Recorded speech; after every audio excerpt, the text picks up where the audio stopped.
Bonsoir à tous. Bonjour à tous. Merci à Dieu. Merci pour cette belle réunion de cet après-midi encore, dans laquelle nous sommes réunis ensemble pour glorifier le nom du Seigneur. Merci à vos pasteurs de pouvoir nous permettre de nous adresser à vous dans cette journée. Je sais qu'il y a de nombreux ministères ici que je connais. Et je suis persuadé devant Dieu que chacun pouvait prendre la parole et aurait certainement un mot de Dieu à vous dire. Parce que notre respiration, nous ne l'apprenons pas de notre cerveau, notre respiration, nous l'apprenons du Seigneur et du Saint-Esprit. Et chaque serviteur de Dieu a cette inspiration de la parole qui nous permet de pouvoir... Vous savez, j'avais un souci quand je voulais commencer à servir le Seigneur. Je me tracassais énormément. Je me disais, comment je vais faire? J'étais tout jeune. Mais c'était pratiquement un tourment pour moi. Comment je vais faire? Je vais m'adresser à des gens, à des hommes en face de moi, des hommes qui pourraient être mon père, qui avait l'âge de mon père et moi plus vieux. Il y avait des femmes anciennes qui étaient là dans l'église, et moi j'étais tout jeune, j'avais à peine 20 ans, et je me disais, comment je vais dire à ces gens-là ce qu'il faut qu'ils fassent? Comment il faut qu'ils vivent, comment il faut qu'ils marchent? Je vais très bien, dans notre culture, un jeune ne peut pas faire ça. Moi, c'était gênant, j'étais oppressé à l'intérieur de moi, parce que je me disais, mais comment je vais leur dire, moi? Je ne peux pas dire à un homme de 60 ans comment il faut qu'il vive. Alors ça me tracassait, ça me tourmentait. Je priais le Seigneur. Et puis vous savez, lorsqu'on avance un petit peu, Dieu permet, si vous voulez, qu'on puisse comprendre certaines choses. Puis à un moment donné, je n'ai pas entendu de voix, je n'ai pas entendu de tonnerre, mais à un moment donné, dans mon cœur, une voix retentit. Il m'a dit, je ne t'ai pas demandé de dire ce que toi tu penses de la vie, mais je te demande de dire ce que ma parole te dit de dire. Amen. Et ce que je voudrais vous dire ici, ce n'est rien d'autre chose que la parole de Dieu. Je ne voudrais pas essayer de tergiverser dans les mots, mais il y a quelque temps de cela, j'ai été un peu bouleversé à l'intérieur de mon cœur en regardant une vidéo. J'ai regardé une vidéo, et sur cette vidéo, il y avait une petite raclie qui avait une vingtaine d'années, 20-22 ans. Et puis elle se trouvait dans un lit d'hôpital. C'était une petite raclie qui se droguait depuis l'âge de 14 ans. Et elle avait rentré à l'hôpital pour faire une cure de désintoxication. Excusez-moi que le respect je vous dois, parce qu'elle avait eu un petit bébé. Et elle voulait s'occuper de son enfant, mais elle pouvait pas s'en sortir. Donc elle était à l'hôpital. Et puis elle était là dans un lit, et elle souffrait, elle se courbait, elle était en souffrance, elle gémissait autour d'elle. Il y avait quelques infirmières qui étaient là, qui la soignaient, qui lui prenaient la main, qui la caressaient son visage, et qui essayaient de lui parler, qui essayaient de la réconforter, qui l'aidaient à passer le cap qu'elle devait passer. Et puis au bout d'un moment, ça s'est calmé, ils l'ont aidée, puis elle a dit cela, elle a dit « Je vous remercie ». Puis l'infirmière s'est tournée et elle a pleuré. Elle a dit « C'est la première fois que quelqu'un nous dit merci ». Parce que bien souvent, on nous insulte, on dit plein de choses. Et vous ne pouvez pas savoir ce que ça a pu me faire à ce moment-là, parce que j'ai vu au travers de ces infirmières qui étaient là autour du lit, un sentiment de compassion.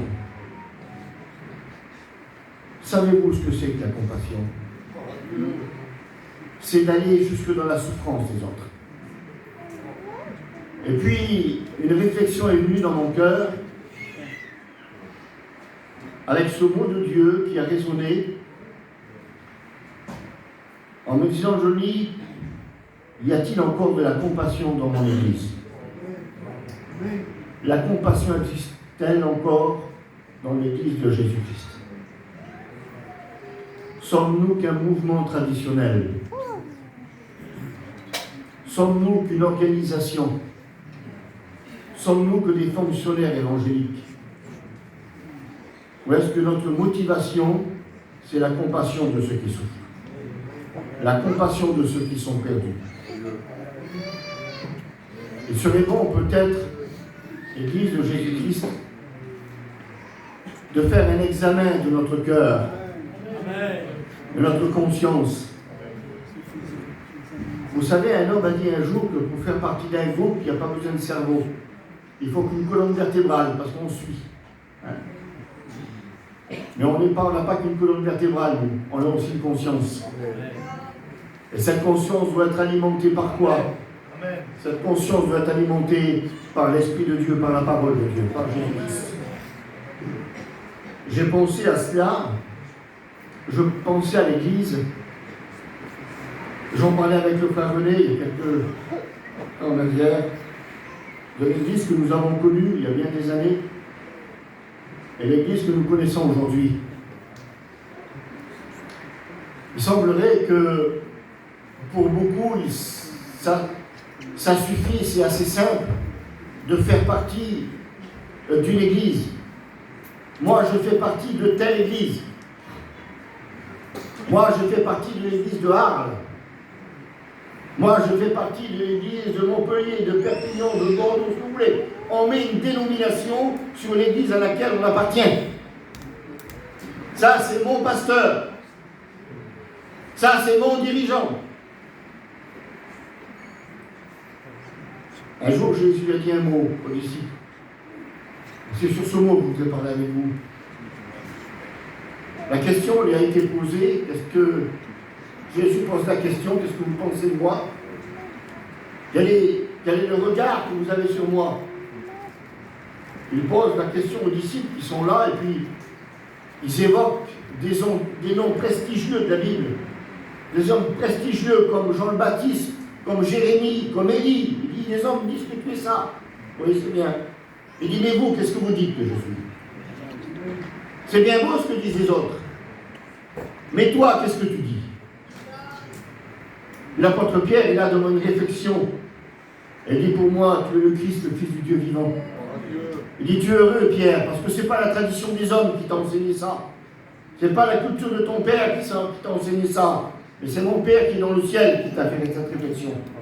Et nous pouvons considérer l'Église de Jésus-Christ que lorsque nous avons cette inspiration de Dieu, de voir toute la valeur de l'Église. L'Église, ce n'est pas qu'un mouvement régional, national.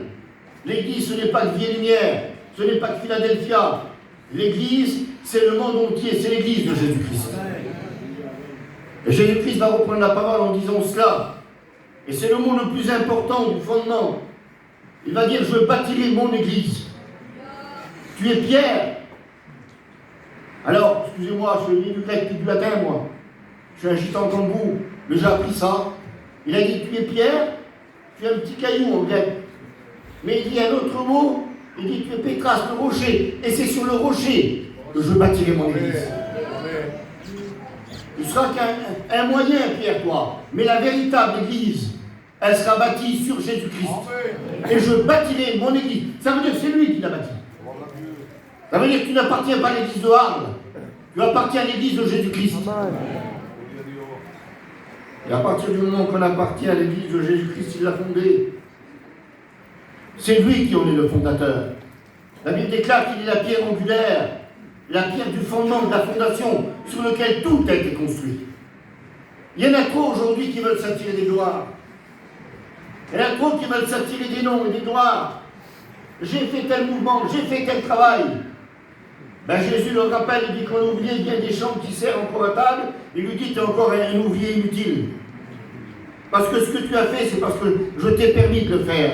Je t'ai donné la force de le faire. Et on croit bien souvent que l'œuvre nous appartient. Elle appartient à personne d'entre nous, l'œuvre. On l'appelle l'œuvre de Dieu. Et voyez-vous, lorsqu'on veut se reposer sur les hommes, lorsqu'on met notre confiance dans les hommes, il y a bientôt on met la confiance dans les hommes pour recevoir le salut. Et le prophète Jérémie l'a dit, malheur à l'homme qui se confie dans l'homme. Mais il parlait de cela, il dit, c'était le moyen, un homme qui cherchait un salut dans l'homme. Il dit, malheur à cet homme-là, il sera comme un arbre dans le désert, il sera desséché. On ne trouverait pas le salut dans un mouvement, dans une organisation. Vous trouverez le salut en Jésus-Christ. Il est la clé du royaume. Je bâtirai mon Église. Elle va dire ce mot, elle va dire les portes du séjour des morts ne prévaudront point contre elle. Ça veut dire quoi le mot prévaudront? Alors j'ai regardé comme vous, moi je connais dans le dictionnaire. Il est dit, les portes du séjour des morts ne seront pas supérieures à l'Église. Ça veut dire que l'Église sera supérieure aux portes du séjour des morts. Elle n'aura pas d'importance contre elle. C'est ce que veut dire le mot. Elle ne l'emportera pas contre elle. Les portes du séjour des morts ne l'emporteront pas contre elle. Ça veut dire que la mort n'aura pas la victoire sur l'Église de Jésus-Christ. Parce que la Bible déclare que Jésus, le dernier ennemi, qu'il le mettra sous ses pieds, qu'il le piétinera, elle s'appelle la mort. Et pourquoi elle dit qu'ils ne prévaudront point contre elle? Parce que la Bible déclare que Jésus a vaincu la mort. Amen. Il est mort et qu'il est ressuscité le troisième jour. Et lorsqu'il est ressuscité le troisième jour, le processus a commencé de la création de l'Église. C'est vrai que dans le temps où il était pendant 3 ans et demi, il faisait des allusions à l'Église. Mais les Juifs ne comprenaient pas l'Église. Elle n'existait pas dans la notion des Juifs. Venez à moi, vous tous qui êtes fatigués, chargés, je vous donnerai du repos. Les Juifs ne comprennent pas, mais c'est déjà un message dans lequel il commence à introduire l'Église, puisqu'il ne met pas de dénomination, il ne met pas de nom de race, il ne met pas de nom de peuple. Il dit venez à moi, vous tous, c'est-à-dire c'est l'humanité entière. Et pour l'humanité entière, ce n'était pas possible pour les Juifs. C'est un message qu'ils ne comprennent pas. Et il est en train d'introduire l'Église. Et puis à la Pentecôte, lorsqu'ils sont réunis dans la chambre haute, la fondation de l'Église va se faire. L'action du Saint-Esprit va descendre. L'Église de Jésus-Christ va naître. Je bâtirai mon Église. Combien c'est important, frères et sœurs, de comprendre qu'il est celui qui a bâti l'Église. La Bible déclare que vous êtes le corps de Christ. On n'est pas le corps d'une mission. On est le corps du Christ. Amen. On est son corps. Et regardez ce que dit l'Épître aux Colossiens, chapitre 18. La Bible déclare qu'il est la tête du corps. Ah, il est la tête. Ça veut dire quoi? Qui c'est qui vous dirige à vous là quand vous marchez? Quand vous allez chiner, quand vous travaillez, c'est vos pieds qui vous dirigent? Ben, si le pied ne reçoit pas l'ordre de la tête, le pied n'avance pas. Il faut que le pied reçoive l'ordre de la tête. Et pour vous diriger, ben, il faut que la tête vous donne une vision. Et si la tête ne vous donne pas une direction, vous ne savez pas où vous allez aller, vous allez vous perdre. C'est la tête qui dirige. Et la Bible déclare qu'il est la tête du corps de l'Église. C'est lui qui dirige son Église. C'est lui qui dirige son œuvre. Et voyez-vous, il n'y a pas de... Je dirais... René a parlé hier soir, il a parlé d'un verset de la Bible. Bien sûr qu'il a prêché la Bible, c'est normal. Il a prêché un verset, il a dit, dans ce verset de la parole, il a parlé de la folie du Seigneur. La folie de Dieu. Y aurait-il de la folie en Dieu lorsque Dieu nous fait passer par un chemin? Nous, on connaît le présent, mais lui connaît l'avenir. Est-ce que vous croyez qu'il va guider son Église droit dans un mur? Est-ce que vous croyez qu'il va vous conduire à la catastrophe? Est-ce que Dieu n'est pas plus sage que nous? Est-ce que Dieu ne connaît pas mieux le chemin que nous? Il y a longtemps qu'il connaît la route, vous savez. Il y a longtemps qu'il connaît le chemin. Parce qu'il a dit, je suis le chemin, la vérité et la vie. Donc la tête qui est Jésus, laissez-moi vous dire, elle est en bonne santé. Mais voyez-vous, lorsqu'on veut remplacer la tête de Jésus par la tête d'un homme, ah ben ça existe, hein. Je ne vais pas vous choquer cet après-midi-là. Mais il y en a bientôt qui voudraient prendre la place de Jésus pour diriger l'Église. Il y en a bientôt qui veulent la diriger à leur manière, à leur façon de penser. leur façon d'être, leur caractère. Mais ton caractère, mon ami, garde-le pour toi, on n'en a pas besoin. C'est le caractère de Christ qu'on a besoin. Alors on remplace la tête de Jésus-Christ par la tête d'un homme. Oui, mais les hommes, des fois, ils sont frappés de maladie. Vous savez qu'il y a une maladie qui s'appelle la maladie de la Tourette. Vous connaissez cette maladie-là? Ah oui. Le cerveau n'est plus coordonné, il ne peut plus coordonner les membres. Vous êtes debout, vous avez le bras qui part là-bas, la jambe elle part là-bas, l'autre elle part là-bas. Vous êtes disloqués dans tous les sens, parce que la tête est malade. Elle donne des ordres désordonnés. Parce qu'on a voulu remplacer la tête de Jésus-Christ par une organisation. C'est une grosse erreur, mes frères. Le corps va se disloquer. Il faut que celui qui dirige l'Église s'appelle Jésus-Christ. Vous ne l'entendez pas parler? Moi non plus, je ne l'entends pas. Je n'écoute pas sa voix. Mais regardez ce qu'il nous a laissé là. Et quand je ne sais pas, moi, quand je ne comprends pas, eh bien, je regarde dans ce livre et je dis, Seigneur, y aurait-il une réponse pour moi? Et puis Dieu nous donne une réponse que nous avons besoin. Ne cherchez pas à savoir pour jouer les savants. Il y en a d'autres qui cherchent à savoir pour jouer les savants, pour développer une connaissance et un savoir. Il semblerait qu'aujourd'hui, c'est la course à celui qui peut sortir la plus belle révélation. C'est vrai. À celui qui peut sortir le plus beau message, qui va faire des applaudissements. Dieu ne veut pas des applaudissements, Dieu veut des larmes. Amen. Quand on applaudit, on sait qu'on est devenus des stars bientôt. Quelle valeur on a dans le monde, vous et moi? On est des gitans. Quel paquet de docteurs et de chirurgiens qu'il y a parmi nous, hein? Quel paquet d'avocats qu'il y a parmi nous? Mais dans le monde, on n'a aucune valeur. Qu'est-ce qu'on apporte aux gens de la société, nous? Les gradés disent de nous qu'on est des parias, qu'on est des sangsues. On vit sous nos dégradés. Qu'est-ce qu'on apporte à la société, nous? Regardez la différence. Quelle valeur que Dieu nous donne lorsque nous venons au Seigneur. Quelle différence de vie que Dieu nous donne lorsque nous venons à Jésus. On n'a pas de valeur pour le monde. Mais si vous sauriez quelle valeur a l'Église aux yeux de Dieu. Elle a tellement de valeur que son Fils est mort pour cette Église. Je bâtirai mon Église. Ce n'est pas un homme qui va la bâtir. C'est lui qui va la bâtir. Et c'est lui qui va la conduire. Je voudrais vous rappeler cela. Ça ne vous dérange pas de faire suite ça parce qu'il faut commencer. Je voudrais vous rappeler cela.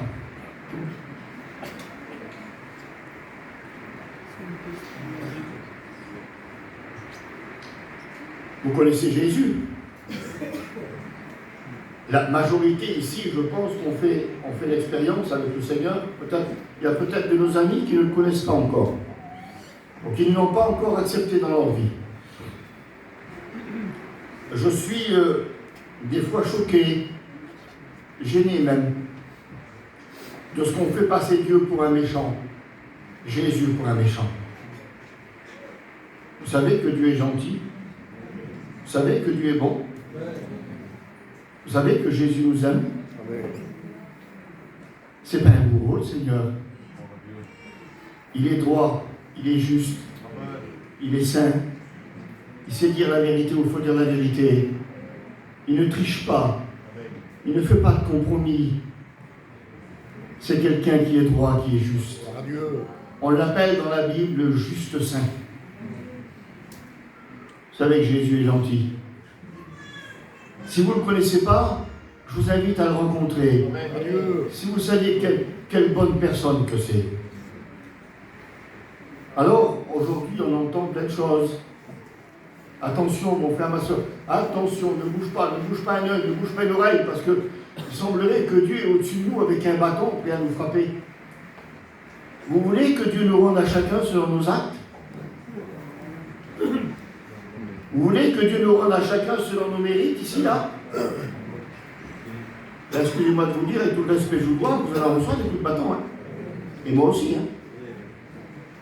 Peut-être certains ont oublié, et je vous invite à lire ce passage de la Bible du livre des Éphésiens, où il rappelle la vie des hommes d'Éphèse, Il dit, vous étiez morts dans le monde dans lequel vous viviez, dans le train de ce monde. Vous faisiez partie des fils de la rébellion. Vous étiez perdus. C'était fini pour vous. Mais Christ qui est riche en bonté, à cause du grand amour dont il nous a aimés, il nous a rendus vivants avec Christ et nous a fait asseoir dans les lieux célestes en Jésus-Christ. Et il dit, c'est pas à cause de vos œuvres, afin que personne ne se glorifie, mais ce n'est que par la foi et la grâce du Seigneur Jésus-Christ. L'église de Jésus-Christ, c'est une église qu'il a construite lui-même. Et la Bible déclare dans le livre des Colossiens, il y avait quelque chose qui nous tenait. Il y avait un acte notarié qui nous tenait captifs et que le diable agitait. Et cet acte, il l'avait dans la main en disant, c'est ma propriété, ils m'appartiennent, ils sont à moi. Regarde, l'acte, je l'ai là.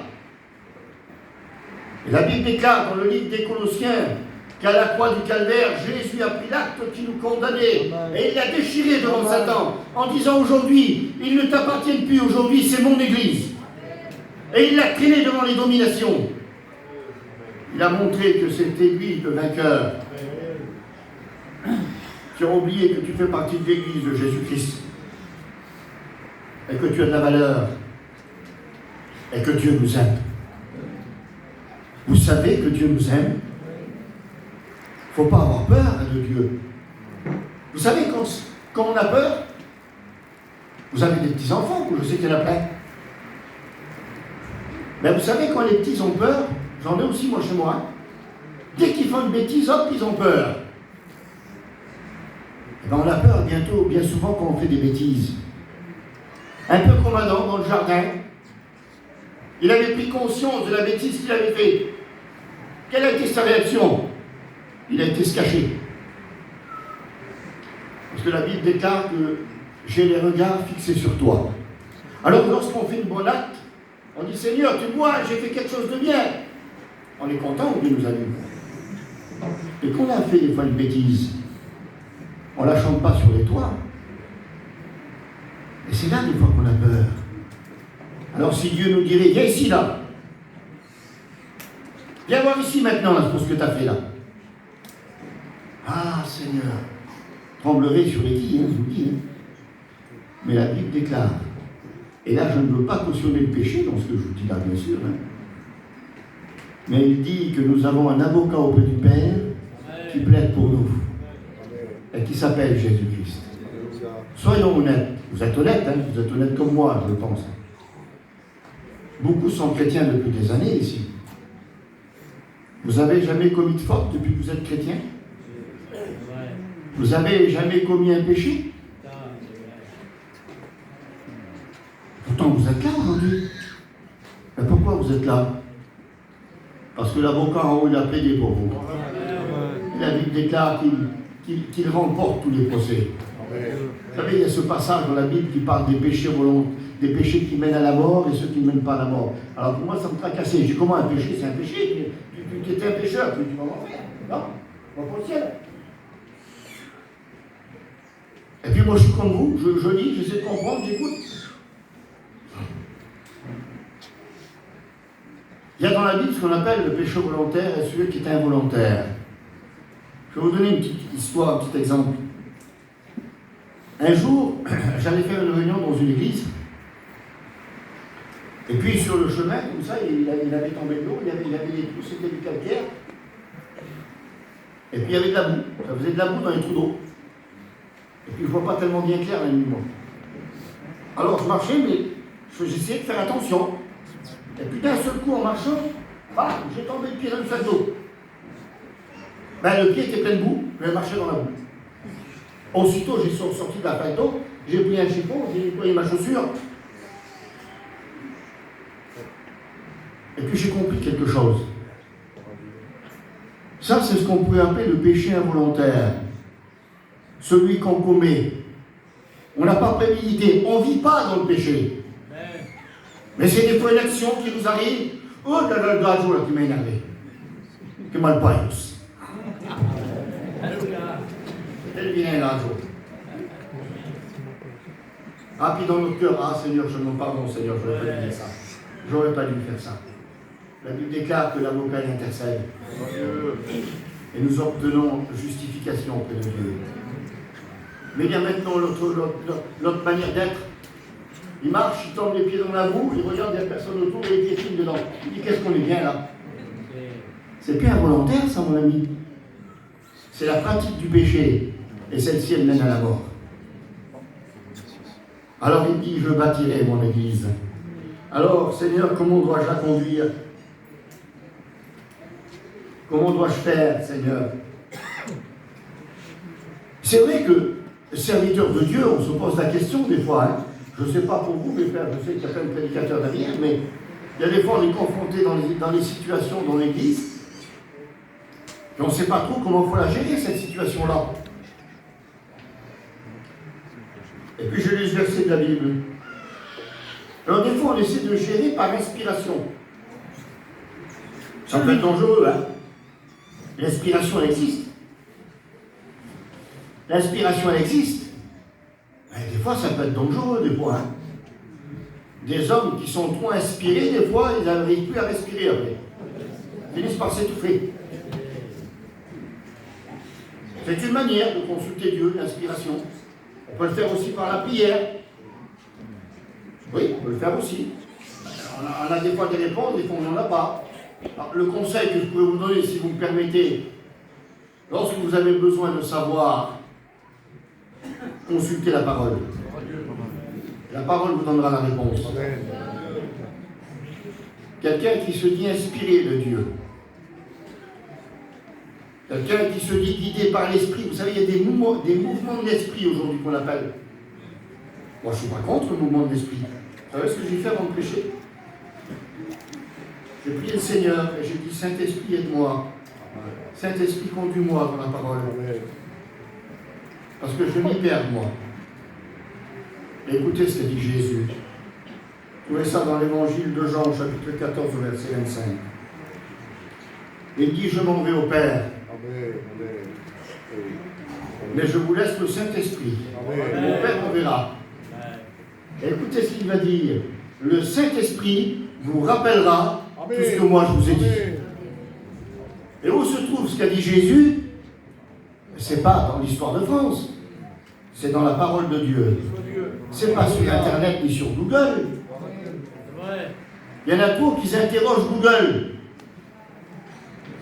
Attachez-vous à la parole.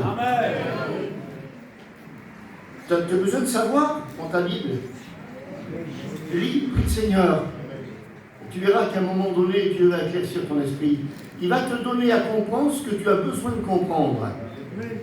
Mais pas plus. Parce que des fois, si tu en donnes plus, tu vas attraper la grosse tête. Et tu vas te servir de ta connaissance pour humilier les autres. Et puis ça, tu n'en veux pas de ça. Il faut que ta connaissance serve à bénir les autres. Et non pas humilier les autres.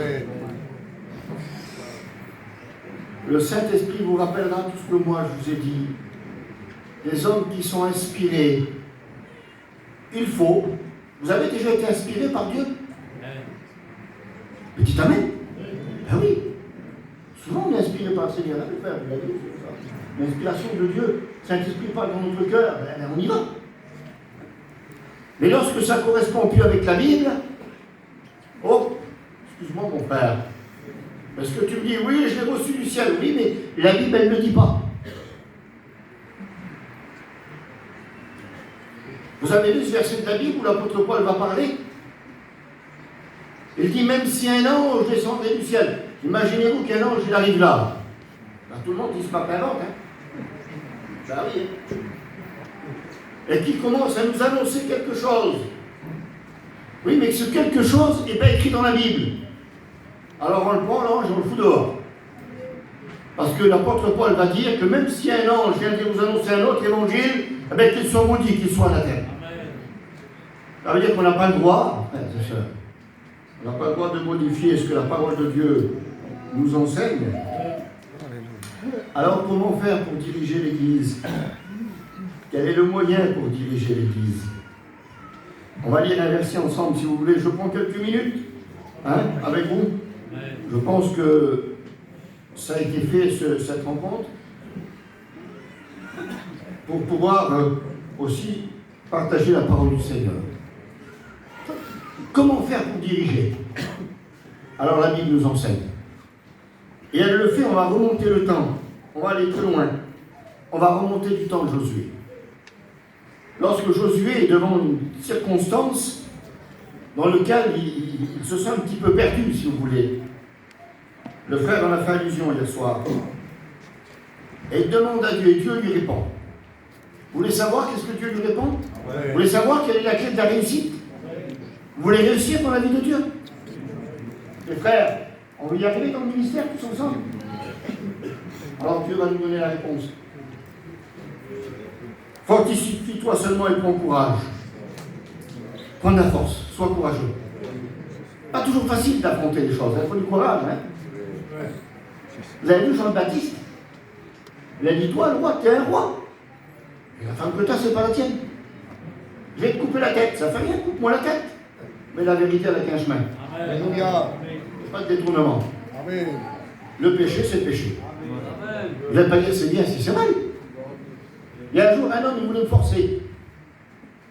Il avait son fils qui était dans un mauvais mariage et ça n'allait pas du tout. Et il est venu vers moi. Il m'a dit, il fallait qu'il prenne la Sainte Seine, il fallait mettre. Enfin, il m'a fait tout un discours. Je dis, qu'est-ce que tu veux que je te dise, moi? Tu veux que moi, je te donne l'autorisation? Ben écoute, amène-le, donne-lui la Sainte Seine, mets-le dans l'église, mets le pasteur si tu veux. Mais est-ce que tu crois que quand il va se présenter devant Dieu, ça va changer quelque chose? Tu vas dire à Dieu, mais c'est Johnny qui me l'a dit. Le Seigneur va dire, mais moi je m'en fous de Johnny. C'était ma parole qu'il fallait regarder. Alors, vous essayez de tirer des choses des prédicateurs, de faire dire des choses, mais un serviteur de Dieu n'a pas le droit, il ne le fera pas, il ne vous dira pas autre chose que ce qui est écrit. Sinon, on va vous emmener en enfer. Alors écoutez vos pasteurs, c'est important.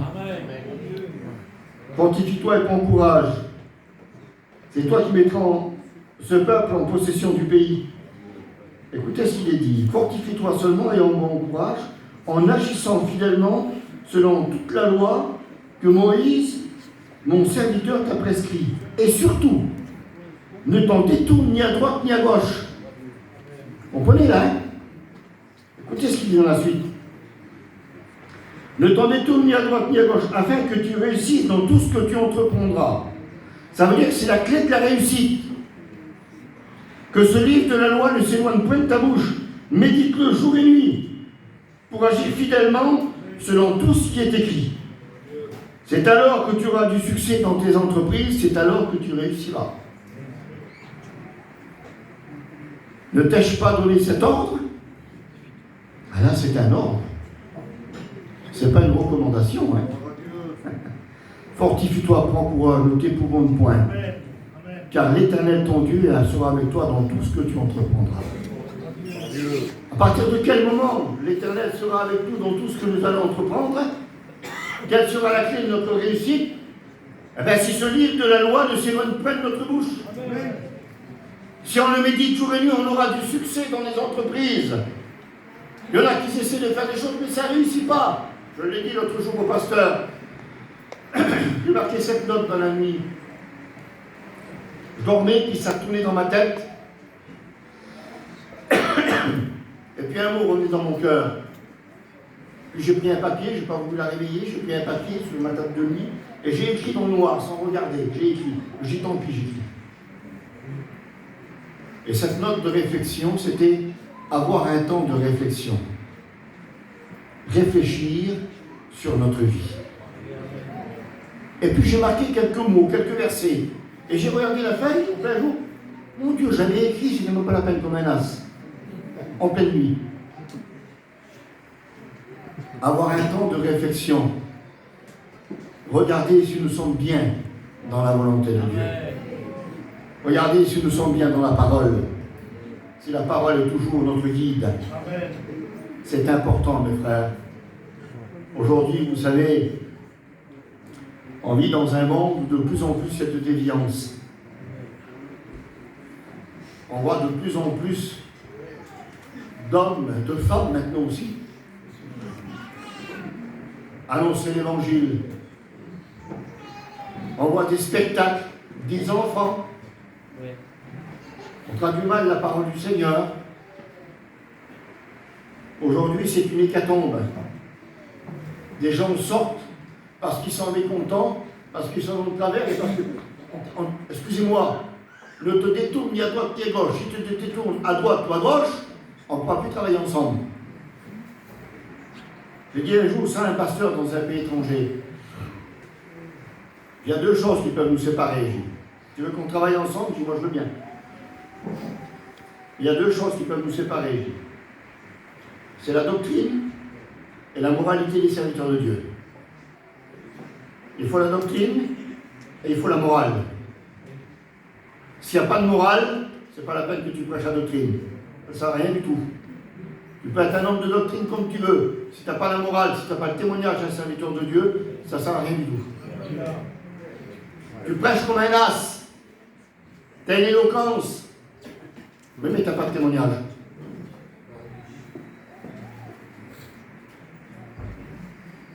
Je ne mets pas de nom, je ne dis rien, je ne mets pas de titre, je ne mets rien du tout. Il y a des gens, quand ils viennent ici, là, sur l'estrade, vous les écoutez, vous êtes en admiration. Mais il ne faudrait pas qu'ils descendent de l'estrade, il faudrait qu'ils restent toujours là. Parce que quand ils ont descendu, c'est plus les mêmes personnes.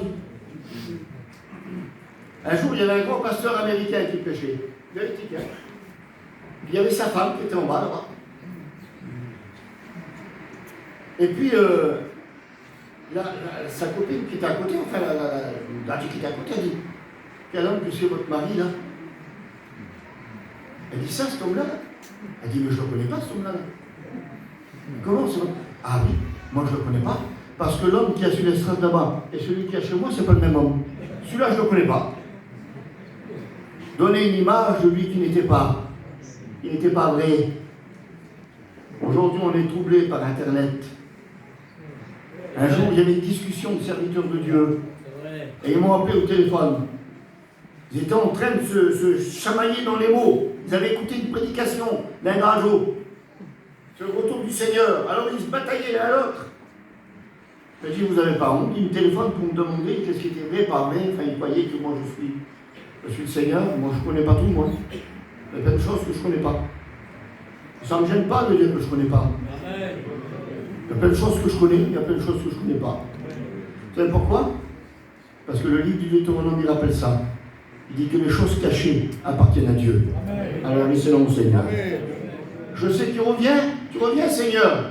Oui, je reviens. Comment? Ben, je n'ai pas besoin de le savoir. En voiture, en train, en avion, sur les nuées, peu m'importe. L'important, c'est que Jésus revient. Comment il va faire? Je ne sais pas. Alors, il y en a qui essaient d'expliquer l'Apocalypse. La bête, l'ours, la griffe, la tête de taureau, je sais pas ce que vous voulez, moi. Pour moi, l'Apocalypse, elle est très simple. Moi, j'ai compris l'Apocalypse. Ça vous étonne, hein? Très intelligent, moi. Moi, quand je lis l'Apocalypse, je vois la victoire de Dieu sur la puissance du mal. Et ça me suffit. C'est le roi vainqueur. Comment il fait? Vous savez comment ça marche un téléphone, vous? On fait un numéro, et hop, on parle à l'autre. Tu sais comment ça marche, le là? Tu sais comment c'est fabriqué? Tu sais où ça va dans les... Tu sais qui tout ça? Mais tu sais que tu fais un numéro, tu vas appeler l'autre. Eh bien, c'est comme ça. La foi en Jésus-Christ, c'est comme ça. Tu lui as dit, je ne comprends pas tout, mais parce que tu l'as dit, je sais que c'est vrai. Mais la Père disait, moi je ne veux pas le vaccin. Parce qu'on ne sait pas ce qu'il y a dedans. Mais même que le jour te dirait ce qu'il y a dedans, qu'est-ce que tu sais? Vous connaissez les molécules? Les molécules, alors ce que c'est. Frères et sœurs, notre vie est basée sur la foi, pas sur la connaissance. Pas sur la... vous savez, on veut des fois tout expliquer, nous. Mais des fois, c'est compliqué. Alors, restons sur la parole. Pour gérer l'Église, il faut se servir de la parole. Alors, quel est son but à l'Église? Et je viens, et je vais terminer, je ne vais pas vous tenir trop longtemps. Pourquoi l'Église a-t-elle été créée? Et je veux revenir sur ce mot de la compassion. Jésus a dit ça. L'Esprit du Seigneur est sur moi. Ça se trouve, attendez, je retrouve le verset, je crois que c'est Luc. Si je ne me trompe pas, je crois que c'est Luc 4. Ça doit être ça, hein? Voilà, je n'ai pas trouvé la note, mais là, je me suis rappelé de ça. L'Esprit du Seigneur est sur moi, parce qu'il m'a oint pour annoncer une bonne nouvelle aux pauvres. C'est ça l'Église? Ah oui, l'Église, elle est faite pour annoncer une bonne nouvelle. Ça sert à ça, l'Église. Ça ne sert pas à recevoir des pétales de rose. Ah oui. Il m'a envoyé pour guérir ceux qui ont le cœur brisé. Ah, ça arrive, frères et sœurs. Dans le monde, on est le cœur brisé. Même des chrétiens, ça arrive. Vous lirez le psaume 34.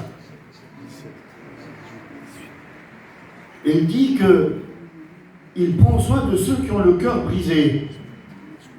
L'Église, elle est faite pour les pauvres, pas ceux qui sont pauvres financiers, c'est pas ça qu'il parle. Il parle d'une pauvreté de cœur intérieur. On peut être riche à millions et être pauvre dans sa vie. Je suis venu pour annoncer une bonne nouvelle aux pauvres, pour leur dire qu'ils sont pauvres, perdus, mais qu'ils peuvent être sauvés. C'est ça l'Église. Et puis pour dire à ceux qui ont le cœur brisé dans l'Église, ça vous est jamais arrivé, frères et sœurs, d'avoir le cœur brisé à l'intérieur de vous? Pourtant on est des chrétiens, on aime Dieu, on marche avec Dieu, mais les événements de la vie nous a brisés, nous a broyés. Puis des fois on est chez nous tranquille, personne ne sait. Et on pleure. Pourtant j'aime Dieu, je suis un chrétien, je vais à l'église, mais je pleure, Seigneur. Je suis dans ma chambre, hein, et puis mes larmes y coulent. Et elles tombent sur l'oreiller. Et le psaume 6 dit, tes larmes qui tombent sur l'oreiller, ben, la Bible déclare que Dieu écoute le bruit de nos larmes. C'est ça l'Église. L'Église, elle écoute le bruit de tes larmes. Elle est faite pour apporter la consolation à ceux qui souffrent, pour proclamer aux captifs la délivrance, à ceux qui sont captifs, à ceux qui sont prisonniers, qui viennent dans l'Église et qui trouvent la délivrance. C'est ça l'Église, frères et sœurs. L'Église, ce n'est pas de se regarder en chien de faïence. L'Église, ce n'est pas de chercher tous les défauts sur les autres. L'Église, ce n'est pas d'essayer de voir à quel moment il y en a qui va faire un faux pas comme des snipers. C'est pas ça l'Église. Il faut de la compassion dans l'Église. Il faut de la compassion pour ceux qui souffrent. Tu es capable de jeûner, de prier, tu as une vie équilibrée avec Dieu, remercie le Seigneur. Puis il y a des gens qui souffrent, qui ne sont pas capables de faire comme toi, qui n'y arrivent pas, qui toute leur vie traînent leur misère. Alors toi qui es spirituel, toi qui es fort, penche-toi sur ceux qui sont faibles. Ne mets pas le pied sur la tête. Tu sais, si tu es malade, si tu serais un meilleur chrétien, tu ne serais pas malade. Tu as des épreuves dans ta vie. Tu te tiendrais plus devant Dieu, tu viendrais plus à la réunion, tu n'aurais pas d'épreuves. J'ai entendu ça de mes oreilles. C'est des gens qui ne connaissent pas la Bible, c'est des snipers.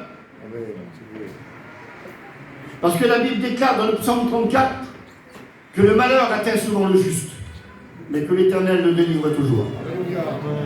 Qui est le juste dans la Bible? C'est vous et moi, frères et sœurs. Le malheur atteint souvent le juste. Il y a des gens qui aiment Dieu de tout leur cœur et qui vivent avec la souffrance. Et leur témoignage est exemplaire. Dieu ne nous donne pas selon nos mérites, mais Dieu nous donne parce qu'il nous aime. Ça, c'est l'Église de Jésus-Christ. Et je finis avec ces mots, pour vous tenir plus longtemps. Écoutez, il y aurait tellement de choses à dire.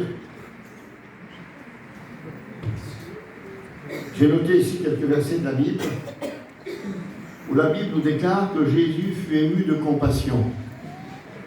Il y a des dizaines de versets de la Bible qui parlent de cela. Qui dit que lorsqu'il passait devant un malheureux, devant un malade, devant un infirme, devant la femme, la veuve de Naïm, il dit que son cœur était ému de compassion. Avons-nous de la compassion pour les uns pour les autres? Serviteurs de Dieu que nous sommes, avons-nous de la compassion pour l'Église? Quel est le motif de notre service? Qu'est-ce qui nous pousse à servir? Qu'est-ce qui nous pousse à prêcher? Je voudrais mettre personne mal à l'aise parce que je me mets dans le lot aujourd'hui. Mais il doit y avoir qu'une seule motivation pour notre ministère, c'est sauver les âmes qui sont perdues. Venir au secours de ceux qui souffrent. Prendre compassion de ceux qui ont du mal à avancer, de ceux qui sont enchaînés, de ceux qui sont captifs. C'est la vocation de l'Église. La vocation de l'Église, ce n'est pas de frapper, ce n'est pas de mettre des règles, des structures, des conditions. La règle de l'Église, elle se trouve ici dans la parole de Dieu. Alors il faut de l'ordre dans l'Église, parce que nous avons un Dieu d'ordre. Et vous savez qu'il y a la multiplication des pains. Avant que le miracle se fasse, avant que Jésus fasse le miracle, il a dit mettez de l'ordre au milieu des 5000 hommes là. Faites-les asseoir par rangée de 50. Fallait de l'ordre. L'Église, il doit avoir de l'ordre. On ne vient pas dans une église comme dans un grand magasin. On fait attention dans l'église. Si vous avez l'occasion d'aller en Roumanie, les gens, aussitôt quand ils rentrent dans l'église, ils se mettent à genoux au pied de leur chaise, ils prient le Seigneur et après ils s'assoient. Chez nous, les enfants, ils mangent, ils boivent, j'ai des paquets de gâteaux, ils jouent à la Nintendo, ils jouent au téléphone. C'est dans l'église. C'est là où il y a Jésus-Christ. C'est là où les âmes viennent, qui passent des ténèbres à la lumière. C'est là où ça peut changer l'éternité d'un homme et d'une femme, peut-être de tes enfants, de ta famille. La Bible déclare, lorsque Salomon lui fait le temple, la présence de Dieu était tellement forte dans le temple, la maison de Dieu quoi, que tous ceux qui rentraient tombaient sur leur face. Ils tombaient à genoux la face contre terre. Et il est même dit à un moment donné que même les souverains sacrificateurs ne pouvaient pas rentrer dans le temple tant que la présence de Dieu était forte. C'est la maison de Dieu. Alléluia. L'église est importante, frères et sœurs. C'est là où tu viens chercher du secours. Je dirais même que c'est un hôpital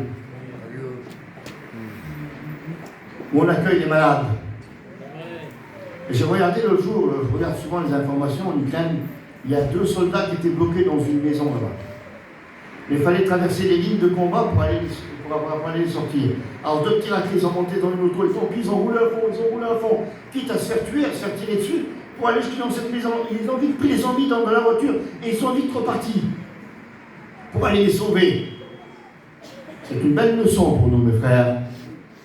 On doit avoir le même sentiment. Faire tout ce que l'on peut pour sauver ceux qui sont perdus. Amen. Ceux qui ont besoin de secours. Je finis avec ce mot. Jésus a dit un jour, si ton frère a péché, ça arrive?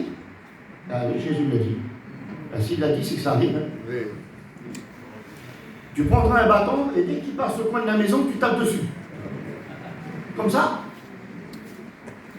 Ou alors tu le prends, dès qu'il a péché, tu le jettes dehors, tu ne regardes plus. Il a dit non, tu vas lui parler. Tu le prendras ton seul. Tu vas lui parler. Puis s'il t'écoute, tu l'as sauvé. Amen. Tu ne vas pas chanter sur les toits. Amen. Tu ne vas pas chanter sur les toits sa faute. Tu ne vas pas raconter son péché. Amen. Mais tu le prendras tout seul et tu iras lui parler. Tu iras lui montrer que Dieu l'aime et que tu l'aimes aussi. Puis s'il ne veut pas t'écouter, prends-le, emmène-le dans l'église. Parce que dans l'église, il y a tous ses frères et sœurs. Et que toute l'église lui parle. Que toute l'église lui fasse comprendre que Dieu est amour et que Dieu veut le sauver. Puis s'il ne veut pas t'écouter, alors laisse-le aller au dehors. Et que Dieu fasse qu'il trouve au dehors de la repentance pour venir à la maison de Dieu. C'est le processus, mes frères. Ne soyons pas plus durs que la parole. Ne soyons pas plus gentils que la parole. Il y a des gens qui sont plus gentils que Jésus, quand ça les concerne. Il y a des gens qui sont très durs. Ah, c'est des durs, hein. C'est des durs de l'évangile. Ils sont durs avec les autres, mais ils sont très passifs avec eux-mêmes. Ils ont très de tolérance avec eux-mêmes. Alors être dur dans la Bible, je ne sais pas ce que ça veut dire, moi. Être laxiste dans la Bible, ça ne marche pas non plus. Il n'y a qu'une seule règle, c'est le respect de la parole de Dieu. Et si on respecte la parole du Seigneur, alors nous aurons tout réussi. Le pauvre Samaritain, il est au bord du chemin. Alors on le critique, ce pauvre homme, qu'est-ce qu'il prend? Il est là au bord du chemin, il a pris des coups. Il partait de Jérusalem, il allait à Jéricho. Mais qu'est-ce qu'il partait de la maison de Dieu pour aller dans le monde? Qui c'est qui vous a dit qu'il allait dans le monde? Si ça se trouve, il partait pour aller porter secours à quelqu'un. Et puis d'un seul coup, il se bat. Il est tellement battu qu'il a demi-mort. Et puis vous connaissez, je ne veux pas m'étendre surtout, les pharisiens, tout ce qui passe, et les hommes durs, les hommes mous, je ne sais pas moi. Les grands pasteurs, les théologiens, ce que vous voudrez, les grands justes, que personne ne regarde. Il y a un homme qui passe. Il ne pose pas de questions. Il ne lui dit pas, mais pourquoi tu es là? Qu'est-ce que tu veux faire là? Tu ne serais pas venu, tu n'aurais pas eu ça. Il dit rien du tout. Il voit un homme malheureux, il vient à son secours. Et il sort même de l'argent des deniers pour le loger. Mes frères, la Bible dit que cet homme eut compassion de cet homme. Ben, il faut que nous soyons une église de compassion. Avoir de la compassion, ça ne veut pas dire tout laisser faire. Hein. Mais dans la vie, mes frères, il faut avoir un peu de Dieu, puis des fois dans la difficulté. Hein. Il me vient un verset, je vous le dis, puis promis, j'arrête. Promis. Mais il est trop important, il faut que je vous le dise. Ça ne vous gêne pas qu'on lit la Bible? Hein? C'est gênant. Allez, je vous le dis, vous allez voir, c'est vite fait. Parce qu'il y en a aujourd'hui, vous savez, ils sont un peu comme dit l'apôtre Pierre, ils tordent le sens des Écritures et ils traduisent mal ce que vous êtes en train de dire. Hein? Ça veut dire qu'on a le droit de tout faire. Ah non, mon ami, tu n'as pas le droit de tout faire. Jésus a dit en Matthieu 28, 11, 29, prenez mon joug sur vous et recevez mes instructions. Ça veut dire que quand on est au Seigneur, il y a des instructions derrière, il faut les suivre. Alors écoutez, je finis la première. La grâce de Dieu est une source de salut pour tous les hommes. Elle a été manifestée, c'est-à-dire en Jésus-Christ. La grâce, elle est pour tous les hommes. Vous y êtes sur la grâce? Dites Amen, dites merci Seigneur pour la grâce. Mais la grâce, écoutez ce qu'il est dit, elle nous enseigne à renoncer à l'impiété et aux convoitises mondaines et à vivre dans le siècle présent selon la sagesse, la justice et la piété. Amen. Ça veut dire la sainteté. La grâce est une source de salut pour tous les hommes. Mais la grâce, elle nous enseigne de vivre selon la sainteté de Dieu. Amen. Ça, c'est l'équilibre de la parole. Quelle beauté, Seigneur, quel équilibre. Tu as reçu la grâce, dis merci à Jésus. Là maintenant, reste dans cette grâce. Vous savez qu'est-ce qui nous fait rester dans la grâce? C'est notre sanctification. Notre marque de sanctification nous tiendra dans la grâce et dans le salut en Jésus-Christ. Voulez-vous qu'on prie le Seigneur ensemble? Un ancien, peut-être, qui peut le faire pour nous. Un père, qui sait qui veut le faire. Un père, viens, comment il s'appelle? Viens. Il va prier le Seigneur pour nous.